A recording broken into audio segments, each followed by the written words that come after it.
I'm not defending Hamas. I'm not here to defend Hamas. If there is no occupation, there'll be no violence. Israel has the right to defend itself. Okay, what about the Palestinian people? Do they have right? Are they human beings?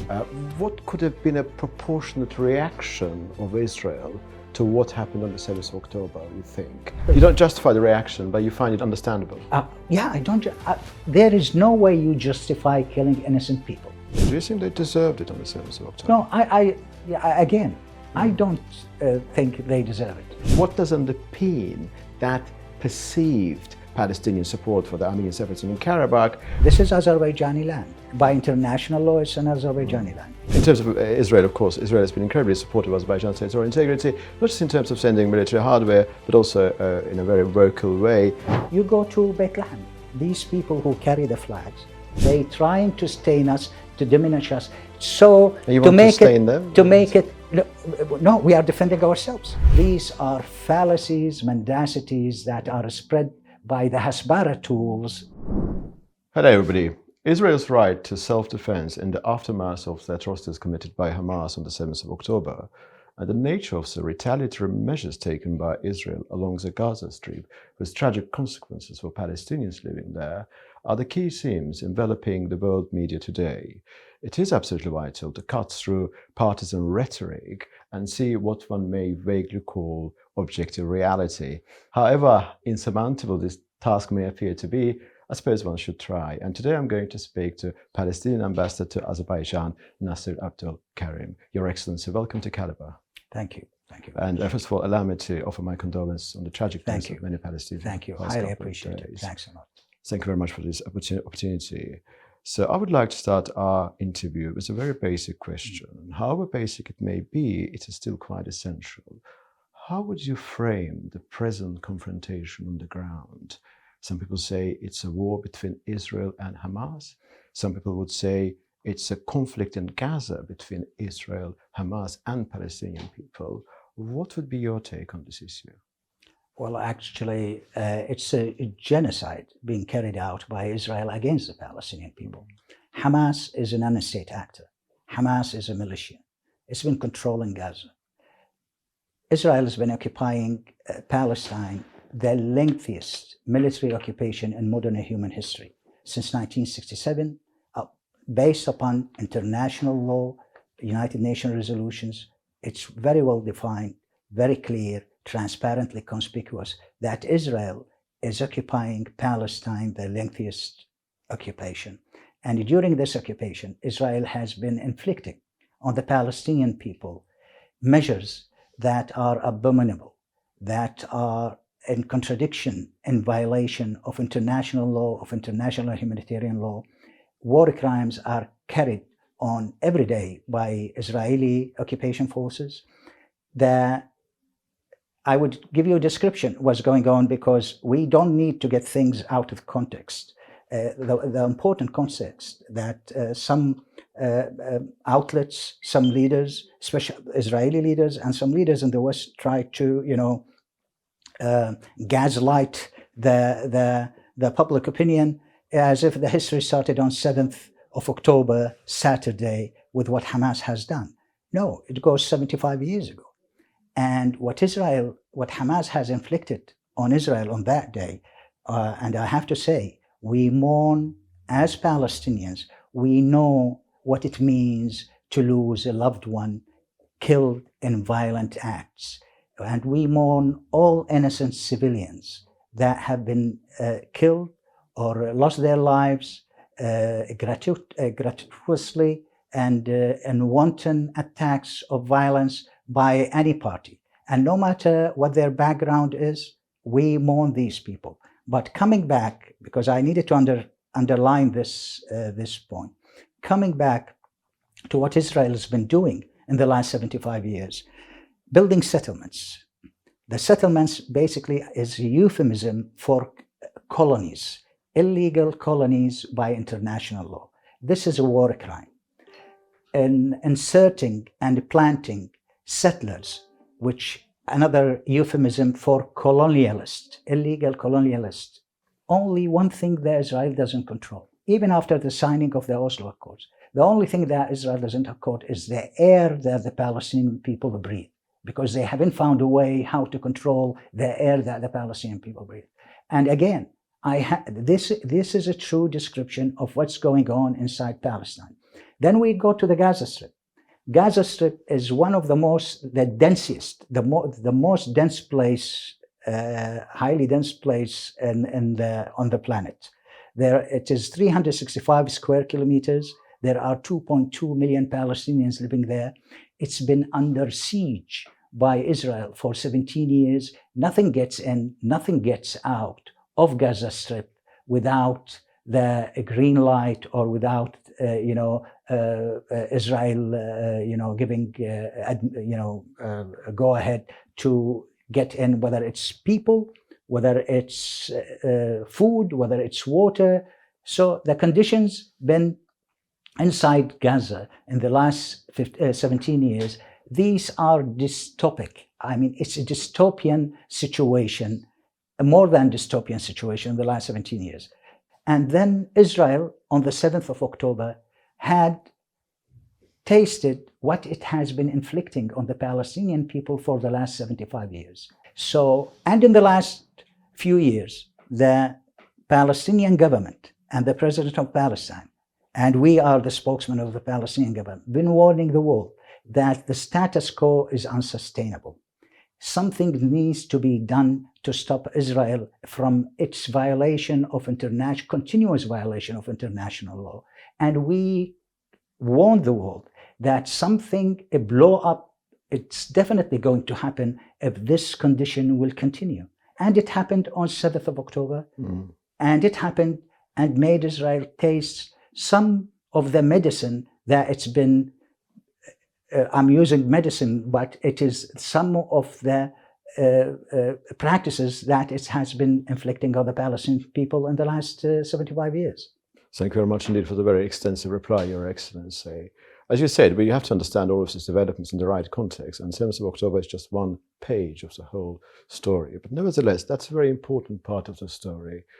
What did you think on the 7th of October when you saw all of those dreadful images showing about, I think, 1,400 Israelis being slaughtered in Israel in a terrorist attack for which Hamas claimed responsibility? And did you foresee at the time that Israeli reaction would be absolutely robust and deadly in the extreme? Well, as I tried to tell you at the beginning of this conversation, that we are against violence. That is perpetrated towards innocent civilians, no matter what their background is, no matter who's doing it, we are against it. But again, we have to look at the 100,000 plus Palestinians that Israel has killed since its creation till now, military regime. So here we have to understand that the Palestinian life is of no less value than Israeli life or anybody's life. So we have to get it into perspective. And as there were some children who died on 7th of October, now since 7th of October till this moment, approximately 1,500 plus Palestinian children were killed by the Israeli army in its operation against Gaza. Let me give you figures. In the last couple of weeks, now we are more than a couple of weeks since 7th of October, Israel, these are the counted bodies of killed Palestinians. More than 4,000 plus Palestinian civilians. We are not talking about Hamas fighters. Hamas fighters are somewhere. Talk about civilian Palestinians. We are talking about civilian Palestinians. From those 4,000 Palestinian civilians, 1/3 of them are children, almost one third of them are women, and the rest are men. Yesterday, they hit a mosque where people seek refuge in. They hit an Orthodox church. The mosque is about 600 years old. The church is about 1,000, almost 200 years old. And in these mosques and churches, who seeks refuge? Kids and women. So, of course, I mourn whoever was killed in a violent, wanton there is no need for, to commit acts like this against innocent civilians. But we have to take what's going on. If the Israeli spokesman, they keep showing pictures of this child has been killed or that child has been killed, fine. I can show more than 1,500 pictures of Palestinian kids who's not just been killed by Israel. Their bodies are mutilated. If you saw the scenes that emanating out of some images emanating out of Gaza, where you see a parent collecting the body parts of his child, putting it in a plastic bag, and carrying his child in a plastic bag, collecting a hand from here and a leg from there. So we have to put things in perspective. Unfortunately, in the West, they don't say this, and they cover, they are complicit in propagating the Israeli hasbara, Israeli propaganda. Hasbara is a word for Israeli propaganda. Are you worried that what happened on the 7th of October could potentially damage the cause of Palestinian movement? I'm not worried. The Palestinian, it's of course, our people are going through immeasurable pain. We are in a very grim and dark hour, and it should be for humanity as well, because we are living in the 21st century, and the powers that be, perpetuated gatekeepers of human rights and of international law, given a carte blanche to Israel to commit genocide against the civilian population. Of course, it's a grave moment that we're going through, but the will of our people for freedom is no less powerful than the will of other peoples for freedom in the world. We've been through this. Actually, Israel was created 75 years, but the conflict started before that.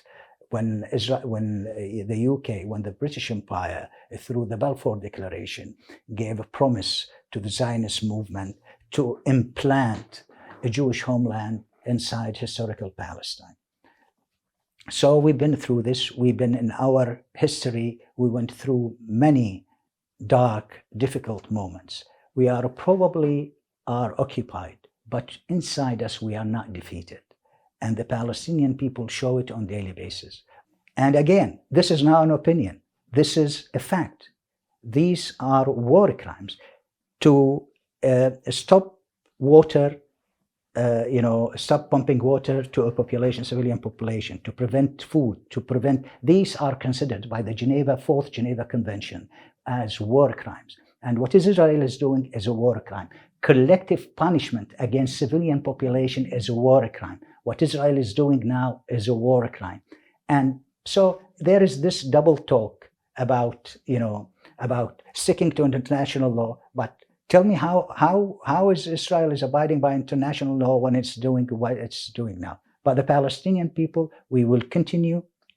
We stuck actually from 1993, the Palestinian government, to a peaceful approach. We recognize Israel. Mm-hmm. We use every peaceful avenue to reach a settlement with Israel, but Israel blocked each single peaceful avenue that we use to reach that settlement. It blocked it. But we will continue. It is definitely a dark, difficult moment, a grim moment in our history, but we are there and we're not moving away. We're not going away. Thank you very much, Your Excellency. I'm going to ask you this question because many people in Azerbaijan across the globe, I'm sure, are interested about it, and probably you have responded to this kind of questions before. But what is the place of Hamas in the wider context of Palestinian resistance? I perfectly understand that Hamas does not represent official Palestinian state. It's many countries across the globe define it as a terrorist organization. But in my communication with many Palestinians in London, in Paris, many places, I've discerned that they do not view Hamas as a terrorist organization. Actually, what I've discerned was quite interesting, that they view Hamas as something legitimate, fighting against something which is vile. And by vile, they understand State of Israel.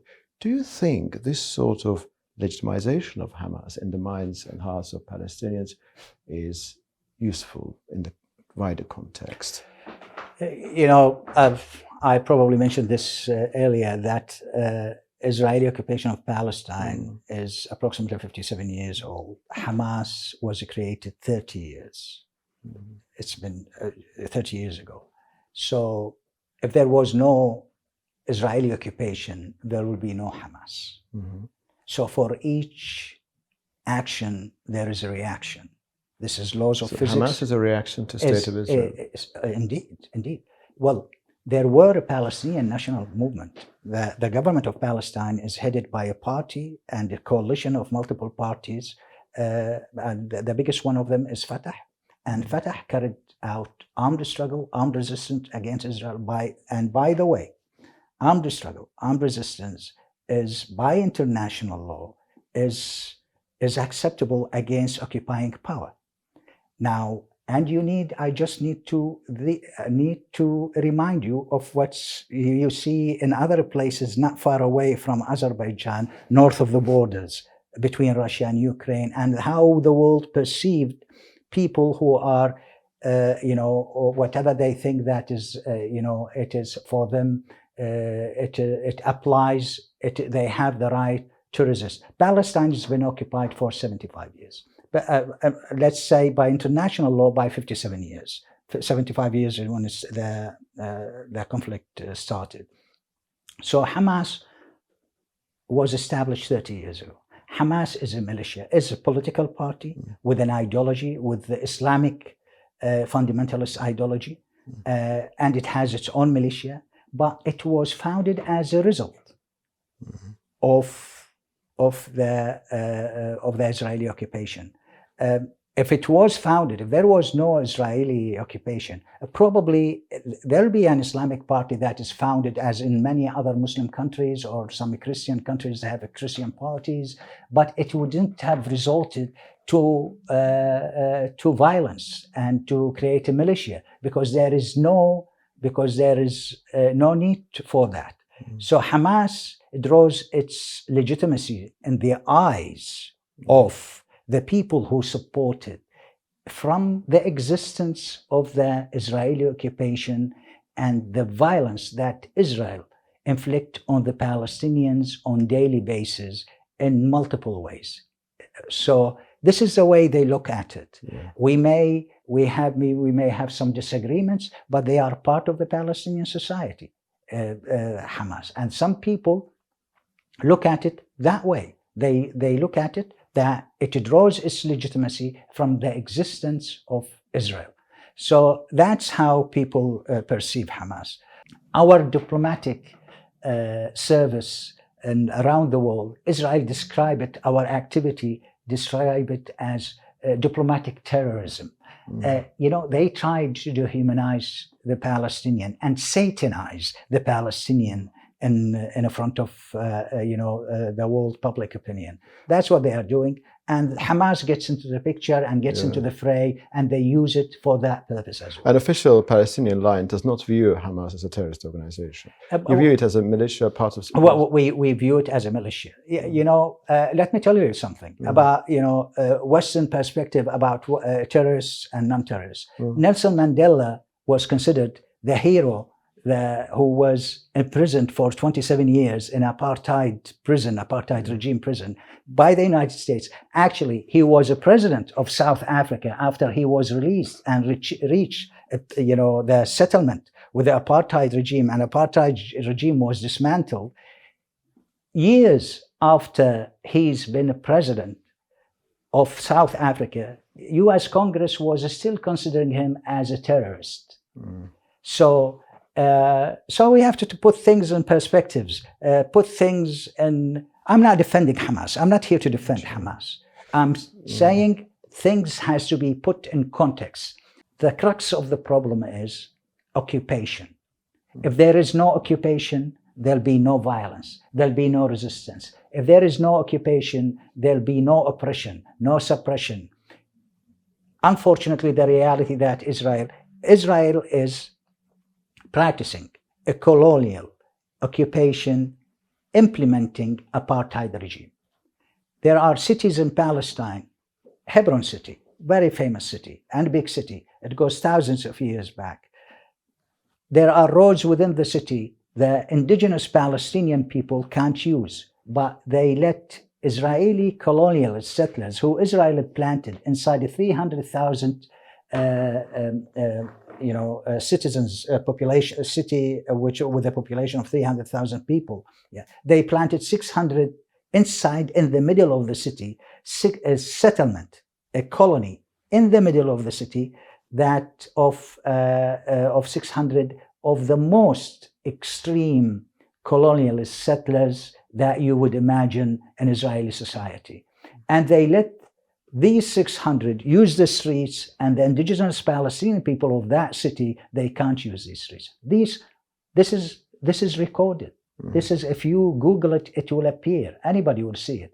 And what do you expect people to do? When you close all aspects, when you do, you don't give them space to reach a settlement, are we not equal? Is Israel have the right? You hear this mantra that you keep hearing it coming out from US president and other, Israel has the right to defend itself. Okay. We'll come to that a bit later. It has the right to defend itself. What about the Palestinian people? Do they have right? Are they human beings? Do you consider us as human beings, equal human beings who deserve to be protected?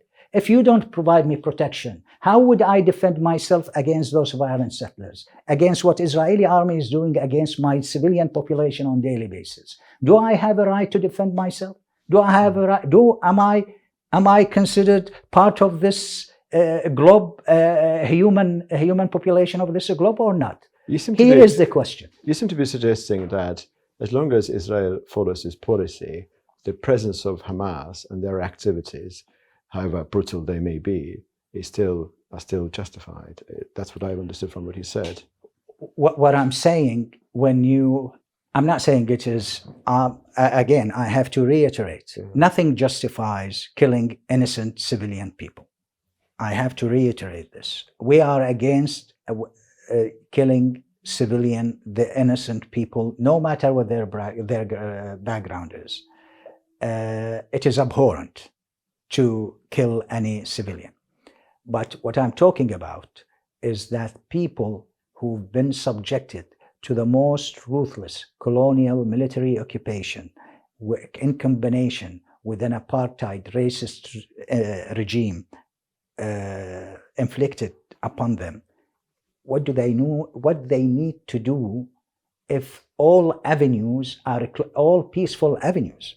And we still seek peaceful avenues. The Palestinian government, people like me, we still seek peaceful avenues. Listen to the story, for example, on 7th of October. And this is very important to give you an idea what's going on. When the events took place on 7th of October, killing a child by itself, as we agreed, is an abhorrent thing. The story came out, propagated by Israeli Hasbara, that the Hamas fighters had killed 40 children and beheaded them, and they raped women. And then President Biden quickly adopted that story and repeated it. But everybody has debunked, and it was debunked and rebutted. But the story is here. Look at the tactic. It is meant to make, it's not only Hamas, is to make the Palestinians, to make them something out of the human race. The killing of a child by itself is abhorrent, but then killing 40 children, then coming after killing them, beheading them, then go and rape women. This is meant what?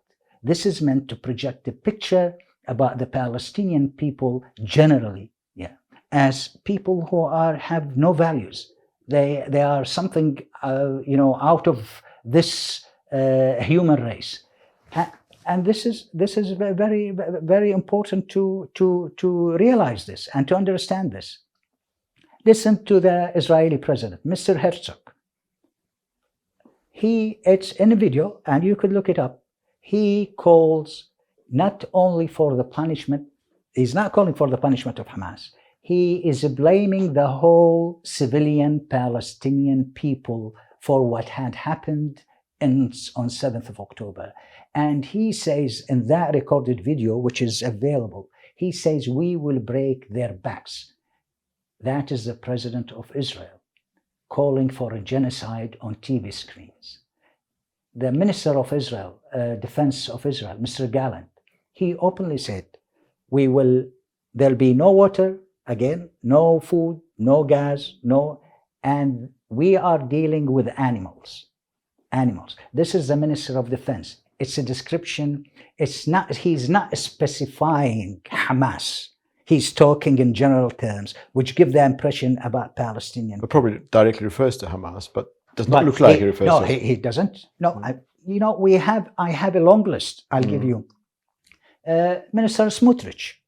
You could tell from the name he's originally doesn't come from that region. I'm sure you doesn't sound like it. But he is one of the most extreme Israeli settler politician in the settler movement, and he is a minister in the government. And he said when the pogrom of Hawara, a town in Palestine, where Israeli settlers went with the protection, with the aid of the Israeli army, ran amok inside the Hawara town, burning houses, burning garages, burning houses when the people, residents were staying in their houses, burning cars. It was a mayhem. It was all in the news. Yeah. When that Smotrich guy appears on TV, he calls for wiping out Hawara. This is a language we used to hear from Israeli politicians. Those politicians, they speak in Hebrew. When they speak in Hebrew, they say it in one way. When they speak in English, they say it in different way. How do you view the notion of that Israel should be able to defend itself, Israel's right to self-defense? What should that, in your judgment, entail? For example, do you believe Israel is entitled to debilitate Hamas based in Gaza? What could have been a proportionate reaction of Israel to what happened on the 7th of October, you think? Again, I think we could circumvent this. The thousands of people who died in this episode and in previous years, we could have saved thousands of souls. Would have been saved if Israel took the right action of ending its occupation, being sincere in negotiating with the Palestinian government to end the occupation and to reach a final settlements based on two-state solution with East Jerusalem as capital of Palestine, West Jerusalem as capital of Israel. We could have saved thousands of lives. Yeah. And Israel, as any other country, has a right to defend itself. But again, who is the initiator of the violation of international law? Again, we have to go to the crux of the matter. Sure. It is occupation. It is Israel. Yeah. And again, this is a reaction. We don't support it as a government, so not necessarily. You don't justify the reaction, but you find it understandable. I don't. There is no way you justify killing innocent people. There is no way I accept, as a father, as a human being, as a person, to justify killing innocent civilian people. There is no way. But again, you have to look, what is the cause? You don't take a crime, out of context. Israel is not the innocent party. Israel is the guilty party, is the first guilty party, which led to another unfortunate events. And those unfortunate events, mostly the Palestinian people has been at the receiving end. Israel on 7th of October, 2023, Saturday morning, for the first time, it had the taste of the consequences of what it has been inflicting on the Palestinian people for decades. I'm sorry for asking this question. Do you think they deserved it on the 7th of October? No, I don't think they deserve it.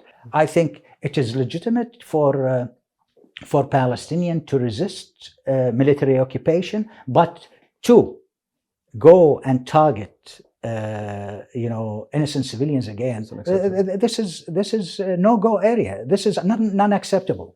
I'm very much familiar with the Palestinian argument, and the crux of the matter is that it didn't start on the 7th of October. Of course, it didn't start on the 7th of October, but still, the reason why I'm asking all of these questions, because people across the globe are talking about it, in Azerbaijan as well, the fundamental question whether Israel is entitled to debilitate Hamas, but how are they going to debilitate Hamas? Because the collateral damage is going to be absolutely massive. Could the reaction to what Hamas did on the 7th of October could be actually proportionate?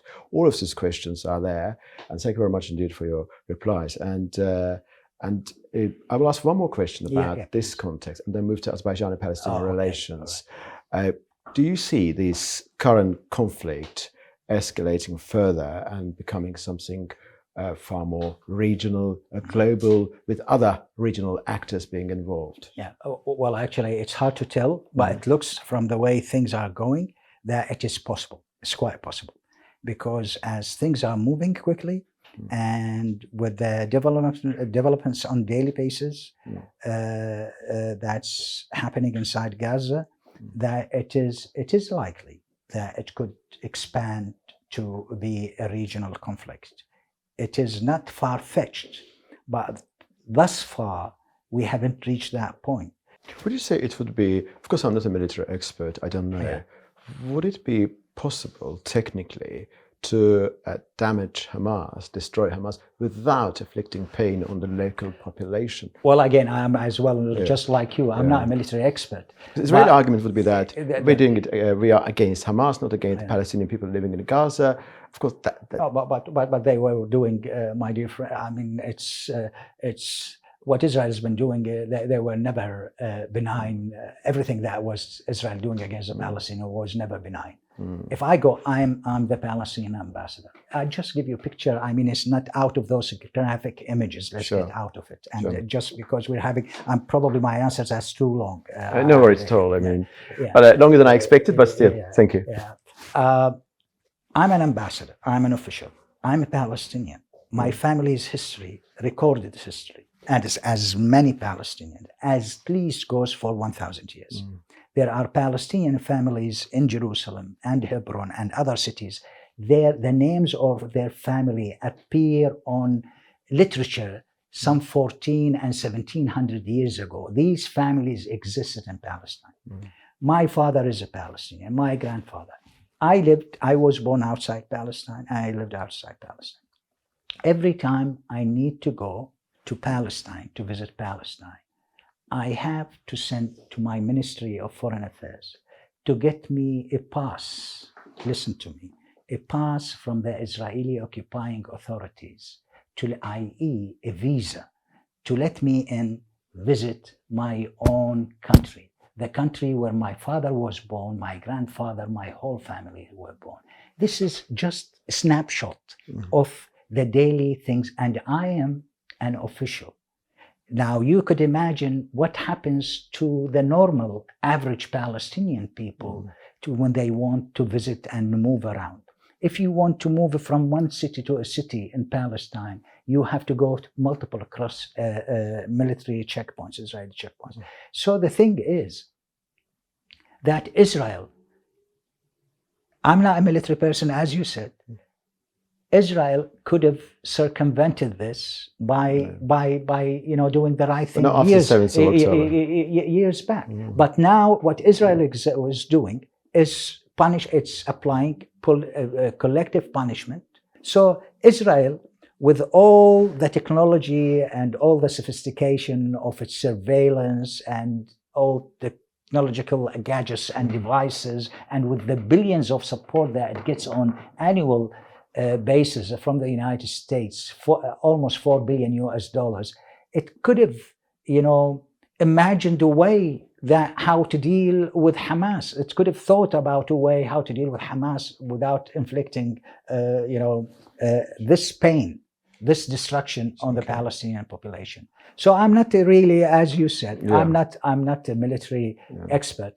Ambassador, I perfectly understand that state of Palestine does not control Hamas, but do you know what will happen to those Israeli hostages currently held in Hamas-controlled Gaza? It's hard to tell. I have to be frank with you, because we are here and we don't know what's going on. So it's very hard. But following the news, and I'm not defending Hamas. I'm not a spokesman of Hamas. Yeah, of course.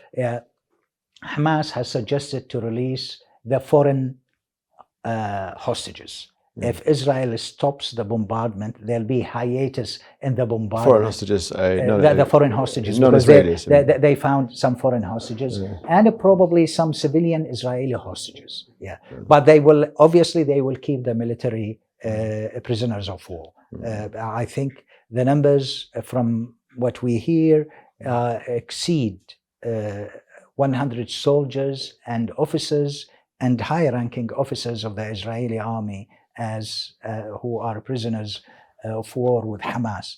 I don't think they will give them away. But what they've said, what I've heard in the news, is that they are willing to release the foreign nationals who happen to be there, or the civilian Israeli nationals.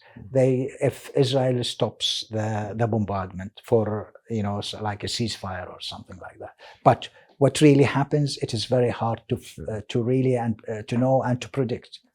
Let's move into Azerbaijan-Palestinian relations. As you know, you've been ambassador here for the past decade. Azerbaijan has been supportive of the two-state solution, sending aid to Palestine on a regular basis. What has been the official Palestinian position regarding Azerbaijani territorial integrity, restoration of Azerbaijan's sovereignty over Garabagh? Have there been any fundamental changes over the past decade, or the position has been pretty much the same over the past decade? Palestinian position has been consistent since the independence of Azerbaijan and since the recognition, reciprocal recognition of Republic of Azerbaijan and State of Palestine. I have to tell you that even before the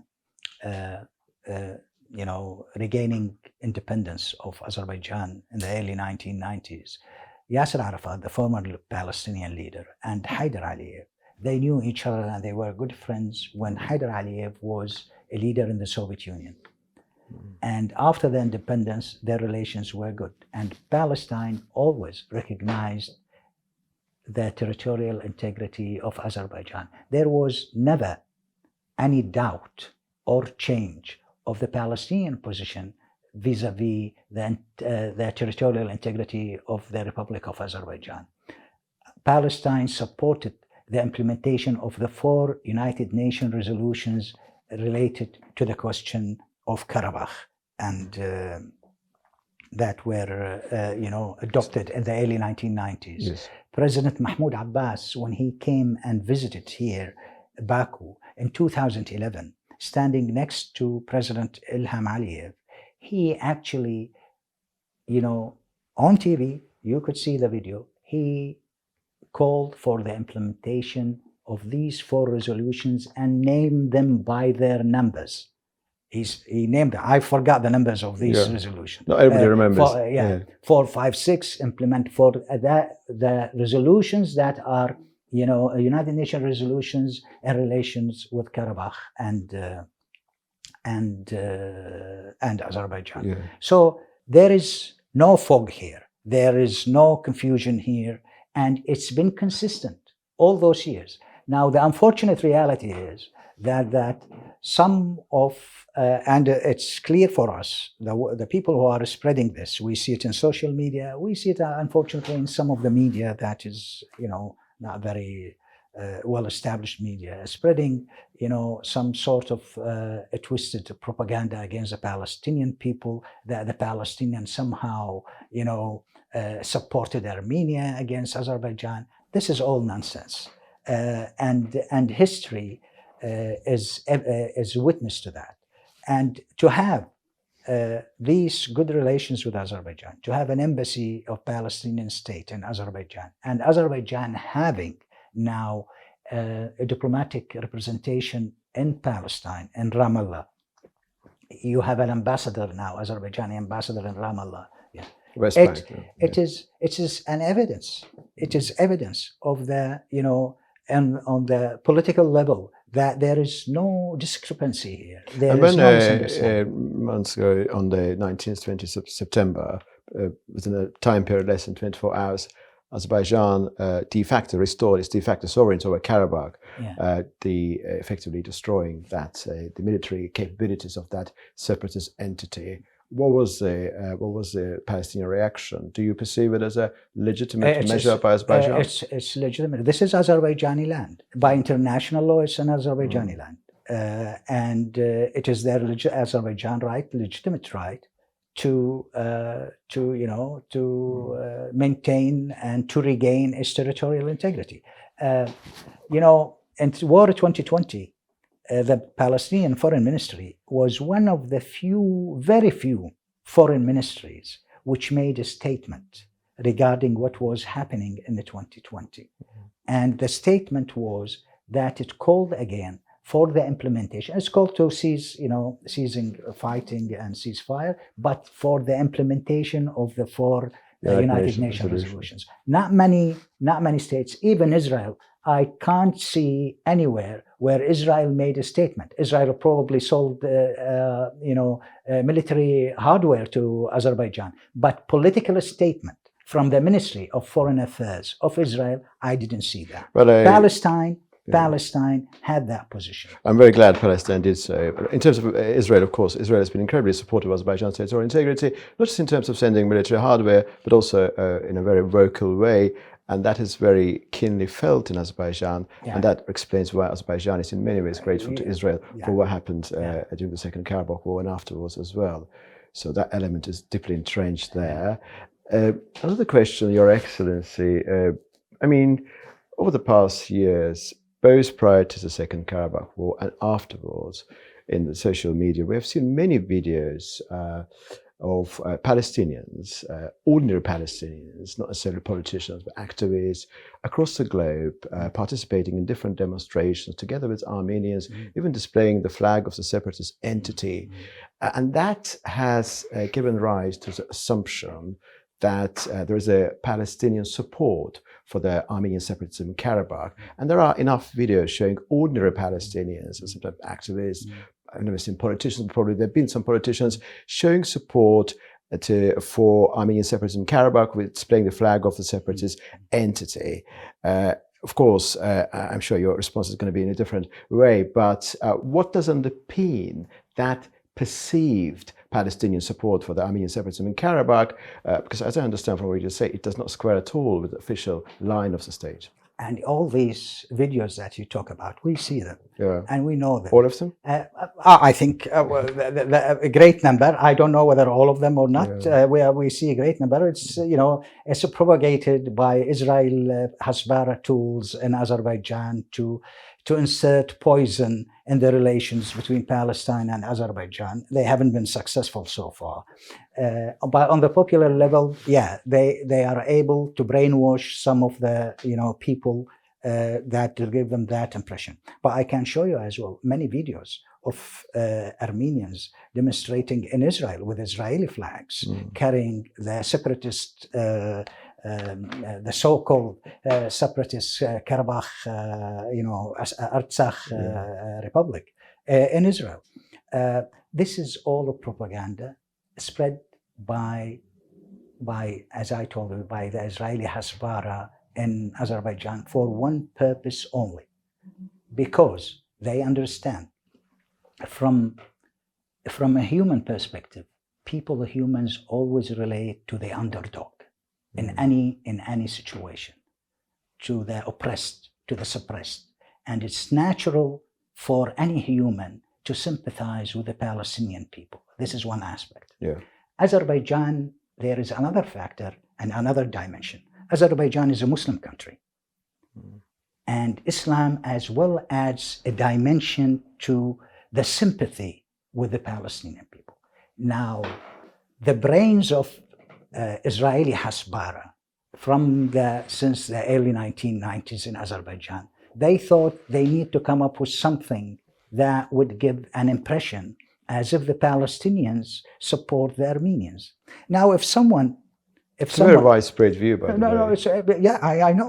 We face it. We see it on social media on a daily basis. Unfortunately, we see it sometimes with people who I would think they are very well, informed and very well educated, and they would tell you something like this. I tell them, give me the proof. The proof. They come up with pictures and some claims. There is no Palestinian political character ever said anything about supporting Armenia against Azerbaijan. I'm not talking even about the government. Yeah. Even Hamas.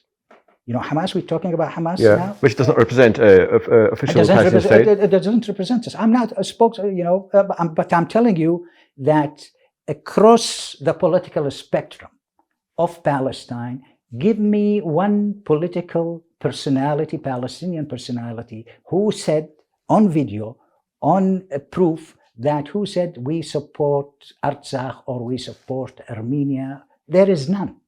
I delved into this question since I arrived because I faced this challenge. By the minute I came, I came from, my last post was in the Far East. So I knew, of course, Azerbaijan. I have some background of Azerbaijan, but I didn't know there is such a strong,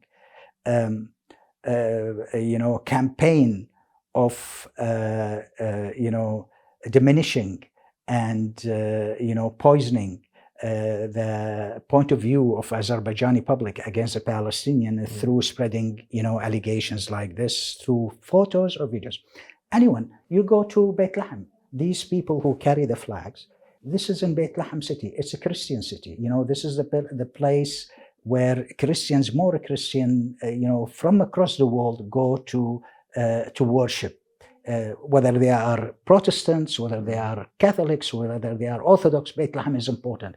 So all people go to Beit Lahem. So now if an Armenian goes there and he has a flag of Artsakh and raises it, you think the Palestinian policeman or the Palestinian authorities or the Palestinian public would know what this flag represents? Of course not.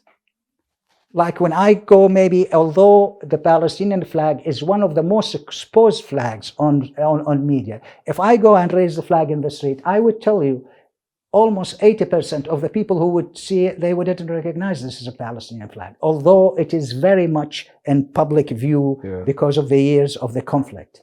So this is an argument that supporters of Israel try to use to, stain and to vilify Palestine in the view of Azerbaijani public. I help you as well. I'll give you what they say as well. Other than those flags, which are meaningless. And again, these flags are raised in Israel. And if you follow our social media platform, you could see what we tell them, yes, okay. These people, they put pictures, and they don't put pictures, actually they put claims. They claim that in Palestine, in Palestinian cities, we have a monument for the so-called Armenian genocide. Listen to this. There is no such thing. We asked them, give us a picture. They didn't come up. You know what we came up with? There is a monument for the so-called Armenian genocide in Petah Tikva, an Israeli city. I've seen that on your Facebook on the 8th of October. Yes, we put it many times before because we need to keep reminding people because this is a campaign. They're trying to stain us, to diminish us. So to make it, no, we are defending ourselves. We didn't initiate this. We didn't initiate this. I didn't go when I first arrived here saying that Israel has. I didn't think about all this issue. I came here thinking that Azerbaijan and Palestine, two brotherly countries, we support each other, and that's it. And then I faced this campaign of vilifications full of lies, mendacities, and fake news, putting pictures of Yasser Arafat photoshopped, or Mahmoud Abbas, and they keep changing the statement, the same statement. Sometimes they put it for Yasser Arafat, sometimes put it for Mahmoud Abbas, that he calls for the establishment of a greater Armenia. For goodness sake, why would Mahmoud Abbas or Yasser Arafat call for the creation of a greater Armenia? All, in my opinion, all are flimsy and really shallow and not very well made, tools of tools of influencing public opinion, but they succeed, unfortunately, because they spread and it keep repeated. And when people keep repeating this, a liar. If I now create a lie to you, I create a lie now, and I lie it to you, and then I go give it to the other person, and I keep repeating this lie. After 2-3 days, I probably start to think that my lie is the truth, and this is what they are doing. They are spreading this. They are trying to influence Azerbaijani public opinion because they don't want Azerbaijanis to relate to the question of Palestine. Because in Azerbaijan, they know that the Azerbaijani people naturally would sympathize with the Palestinians. So the best way to undermine that sympathy is to create this notion of the Palestinian-supported Armenia. We have an embassy here. We don't have an embassy in Armenia. So explain this to me. How does this work? If I supported Armenia, how could I have an embassy here and don't have an embassy in Armenia? Why there are no constant diplomatic interaction between Armenia and Palestine like there is between Azerbaijan and Palestine? If that is, these are fallacious mendacities that are created by people who support Israel to diminish and to stain Palestine in the eyes of Azerbaijani public, to undermine the sympathy that the Azerbaijanis, who naturally would sympathize with the question of with the Palestinian people, to undermine it and to create this chasm between Palestinians and Azerbaijanis. But it's all nonsense. We challenge them.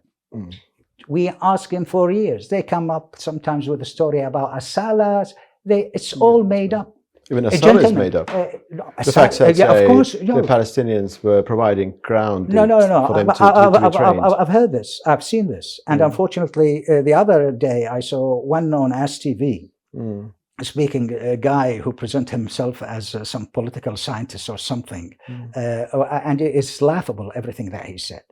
One of the things he said, and it is for anyone with the minimum amount of education in international relations and political science, will instantaneously start laughing loud when he said, among other things, listen, the founder of the Hamas movement, which is a fundamentalist Islamist movement, what he says, the founder is an Armenian Leninist Marxist guy who founded, and he gave a certain name, God knows what his name is, I don't remember Armenian names. He is the one, an Armenian, listen, Armenian, Leninist, Marxist, founded the Hamas movement.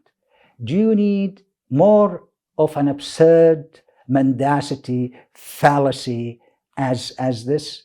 But people, because laymen don't know they don't understand and they don't have a lot of information. When it's repeated, they start believing it. And we challenged, we said, this is laughable. It has nothing to do with the truth. Saying Arafat was chummy with the Armenians. Arafat was chummy with Haidar Aliyev, not with the Armenians. Go to Haidar Aliyev Center and to Haidar Aliyev Museum, and you will see gifts from Yasser Arafat to Haidar Aliyev. It's there. So these are, unfortunately, these are fallacies, mendacities that are spread by the Hasbara tools inside Azerbaijan. I'm sure you would say not all of those videos could be fabricated, right? So probably some of them reflect the reality. Give me. Well, of course, I wouldn't be able to provide proof now, but in terms of my communication with many Palestinians in Europe, I also discerned some considerable element of sympathy for the Armenian cause in Garabagh. So I'm entirely sure that, of course, the reality is very complex. Perhaps some of those videos reflect it, some of them do not. But your extensive replies have been incredibly powerful. But I need to tell you, because people who are living in Europe, Palestinians, they are probably not very well informed about what's happening in Garabagh, because they are influenced by mostly Western media. And we know the West, its stance, its attitude, and how it presents through its media the question of Garabagh. It is tilted in Armenia's favor. I think you would agree with me in this. And those Palestinians who are living in the West, these images or these ideas are, projected at them on daily basis. So they start to create ideas about but these ideas, again, they are not based on reality, and it doesn't represent the whole Palestinian people. You can't take one person here, few persons there Sure. who are living out of the context, who don't understand what's behind it. And they got influenced by certain propaganda, and you try to depict the whole, to brush the whole population of that particular group of people as they support this. It's not, it's just like many Azerbaijanis. Many Azerbaijanis support Israel. Yeah. Do I ever depict Azerbaijanis as pro-Israel against Palestinians? I never do that. I suppose all Azerbaijanis, of course, I can't speak for everybody, but they support two-state solution. Yeah. No, of course, the government. The government. We know. We are very clear with the government, and I'm not talking about governmental level, because we were talking about the individuals. Population, individuals, about individuals. And individual, I can't take a point of view of an individual and brush the whole population that he descends from as this is the attitude and the stance of that people group, that group of people. So I tell you, I can assure you that we faced a deluge since we came of this propaganda. And we looked at every single one of them, and they are all fabrications. And when you look at it, and we looked at the sources which spread these lies are related somehow, some way, directly or indirectly to Israel. But unfortunately, people are brainwashed because they've been exposed to this propaganda since Azerbaijan gained its independence. And when a lie keeps repeating itself, people start believing it. Your Excellency, I'm most grateful to you for your time. We have had a very extensive interview, and I wish you all the best. And hopefully this conflict, which appears to be intractable, will one day be sorted out, and hopefully sooner than we may think. Thank you so much. Thank you for coming here. Thank you for visiting the embassy, and wish you all the best in all your future endeavors. Thank you very much, Your Excellency. You.